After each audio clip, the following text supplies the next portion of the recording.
हैं, राणा सांगा रहे हैं, महाराजा अग्रसेन रहे हैं।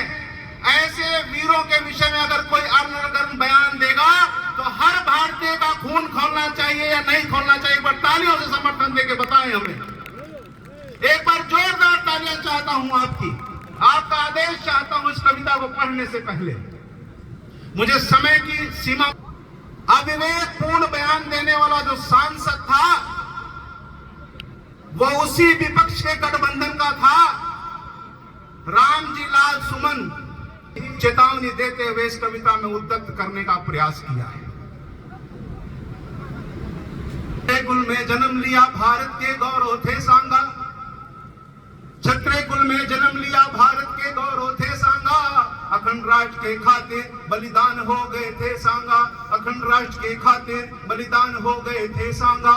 मातृभूमि एवं धर्म की खातिर जिनने तलवार उठाई थी, 80 घाव लगे थे तन पर फिर भी करी लड़ाई थी, 80 घाव लगे थे तन पर फिर भी करी लड़ाई थी।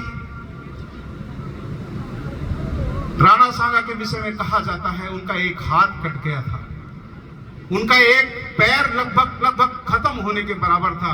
उसके बाद भी उन्होंने युद्ध किए थे, उनके तन पर 80 घाव लग गए थे, उसके बावजूद युद्ध करते रहे। ऐसे वीर के लिए एक बार जोरदार तालियां आपकी चाहूंगा। 80 घाव लगे थे तन पर फिर भी करी लड़ाई थी। बहन बेटियों की लाज बचाने, बहन बेटियों की जिसने हुंकार लगाई थी, मुगलों की सेना को भी जिसने धूल चटाई थी, मुगलों की सेना को भी जिसने धूल चटाई थी।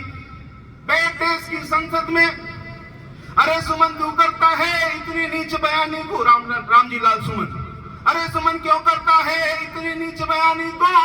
बैठ देश की संसद में क्यों करता नादानी तू? बैठ देश की संसद में क्यों करता नादानी तुम? उन मुगलों की शान, अगली लाइन पर आपके हाथ खुल जाने चाहिए। उन मुगलों की शान में तुमने इतने कसीदे पढ़ डाले,